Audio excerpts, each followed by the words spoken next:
আসসালামু আলাইকুম। কি খবর তো গো? ওয়ালাইকুম আসসালাম। কি রে তুই দাঁড়িয়ে তুই তো? আরে বেটা সব কম মনে, চল আগে ঘুরে আহি। আরে বড়া রাখ, তোল্লা ঘুরতে গেলাম কো মানিজ্য থাকবো, সামনে মাইয়া মুইয়া পারলে কইবো বড়া বুড়ো দিয়ে চলে ঘুরতে আইছি বড়া। যা বড়া যা, সর বড়া যা।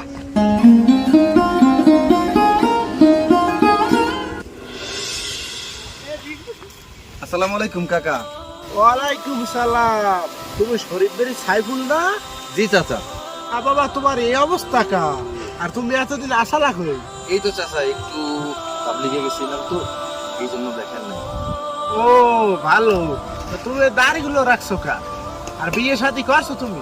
না চাচা, এখনো বিয়ে শাদী করা হয় নাই। এই তুমি বিয়ে করো না এম তারিখে এর মধ্যে দাড়ি রাখছো?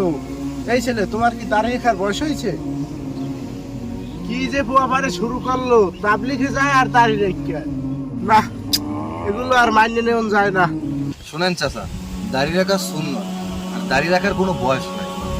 আপনার নবী আমার নবী হযরত মুহাম্মদ সাল্লাল্লাহু আলাইহি ওয়াসাল্লাম তিনি দাড়ি রেখেছেন, তাই আমরাও দাড়ি রাখি। আর নবী বলেন যে আমার দাড়ি কাটলো সে আমার গলায় পোঁছ দিল। তিনি আরো বলেন যে দাড়ি কাটে তার আমল নামায় 24 ঘন্টা গুনাহ লেখা হয়। এখন বলেন চাচা, আমি কি কোনো ভুল কাজ করেছি? না বাতিজা, তুমি কোনো ভুল করোনি। আমরা আসলে দুনিয়ার মুখে পড়ে আল্লাহর বিধান ভুলেই গেছি। এখন থেকে আমিও দাঁড়িয়ে রাখবো এবং সবাইকে দাঁড়িয়ে রাখার জন্য উৎসাহিত করবো।